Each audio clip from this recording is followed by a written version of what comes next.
I wanted to make a video on recovery gear. It's been at least a year since I've done this. A few things have changed. I use the same equipment, just a little less of it, and I'll explain why. Let's jump right into it. So this is the equipment I use on the day-to-day basis, and I can handle almost any recovery that's thrown at me or that I deal with this equipment right here. I'll go over it in a second. Let me tell you why I use a little bit less than what I used to use. I guess the real reason that I use less equipment is I just carry less tow straps than what I used to, because I have a rear winch now. So I have an extra 85, 90 feet of line on the back, so I don't have to carry 5 extra tow straps. I also have the front winch. Both of them are 12,000 pound synthetic wireless winches.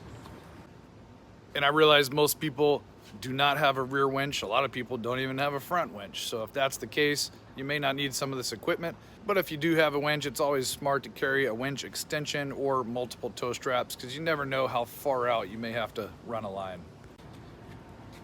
But here we are. So in my opinion, Rhino USA makes some of the best recovery gear on the market, and there's a few reasons behind that. One, the brake strengths are high, they're affordable pricing, and the warranty is better than almost any warranty you'll find because it's an unlimited lifetime warranty. I don't know of any other recovery gear companies that do that.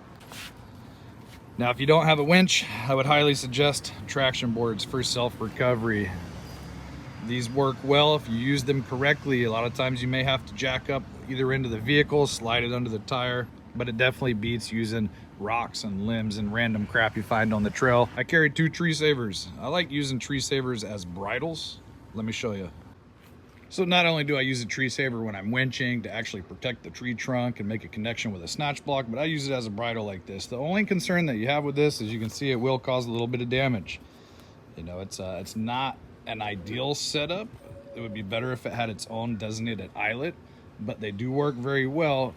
You just have to keep an eye on your tree saver, make sure that it's rated for a high brake strength, and at some point if it gets too compromised, don't use it. This is the 10-foot 4-inch Rhino USA tree saver, rated over 40,000 pounds. The whole reason of this setup is to disperse the weight onto both tow points. I have seen factory tow points and shackles be ripped off, so this will disperse the load, and if anything, you will break the strap before you break a tow point off. But you don't have to use a bridle in every situation. That's usually only for very heavy diesel trucks that are really mud suctioned in. Then I'll disperse the load.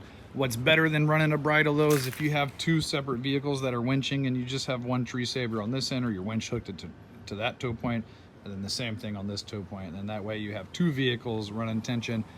The load is dispersed between both tow points. But again, if you have a really heavy diesel or something that's mud suctioned in, it might be best to run a bridle, but it may not always be needed. You can definitely get away with just hooking to one tow point for light pulls. So moving on, I carry 2 tree savers, 2 tow straps. I use the tow straps for winch extensions, for anchoring, and again, bridles. I do not use them to yank on stuck vehicles. Use the kinetic rope for that. That's what it's designed for. It works way smoother, it's easier. Basically, this rope stretches kind of like a bungee cord or rubber band.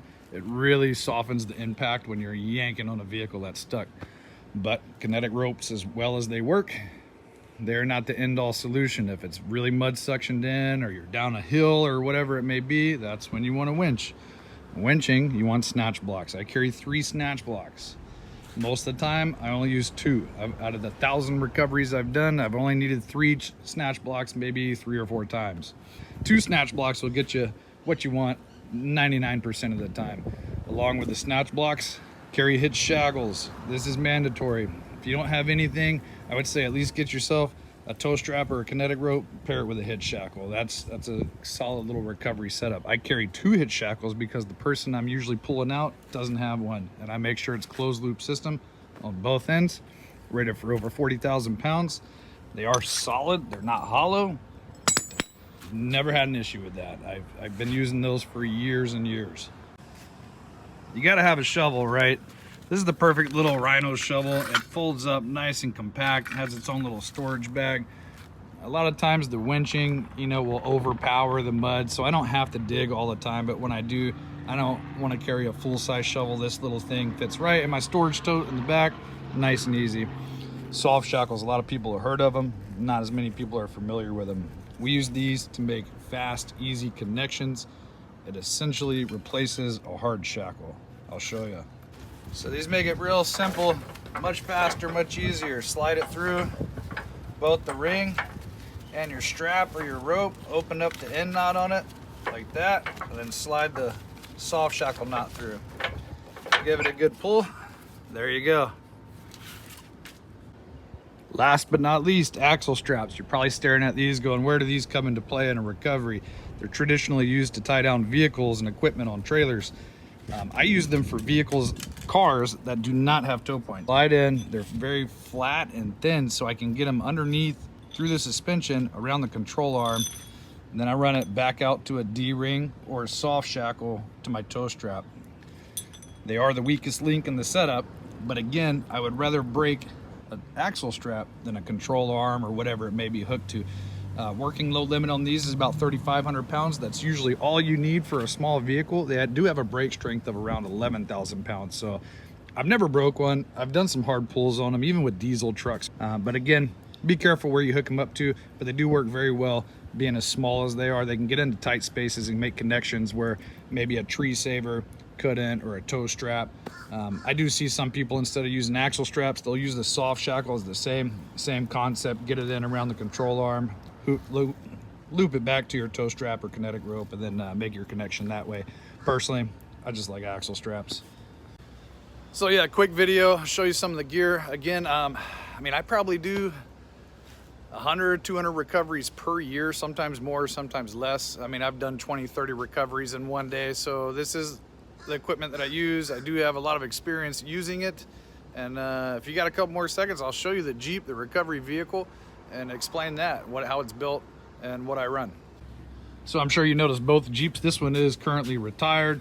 I've had this for many years, probably has 1,000+ recoveries under its belt. It's a 2008 four-door Wrangler, what they call a JKU, 35s, 3¼ inch lift, you know, metal bumpers, side rails, all that good stuff, armor underneath it. But besides that, I mean, it's pretty stock. Nothing really like, I do have a 1-ton front end on it. But yeah, stock gearing, stock axles, nothing special, but it does have the winch, which is what you need if you want to be doing recoveries. If you want to take things serious, you got to get yourself a winch. It's just far easier, safer. Controlled pulls are always going to be better than yanking. This thing does have lighting. I did put a lot of lighting on it, so I can control these left and right, one switch at a time. I run an aux beam 8-gang switch panel in there. Front lights, rear bumper lights, underglow lights, and then the aero lids light bar, similar to this one. So this is the newer one. We retired that one last year, got this one. Just a lot more power, bigger build, more capable, and I can throw all the dirty recovery gear in the back of it. So we have the rigids up front, definitely an upgrade. These things are stupid bright. So we have the VR 12,000 Warren. I did put synthetic on that. I'm about to switch out this. I don't like this setup. I like the flat link at first, but not anymore. I got a different hook for it.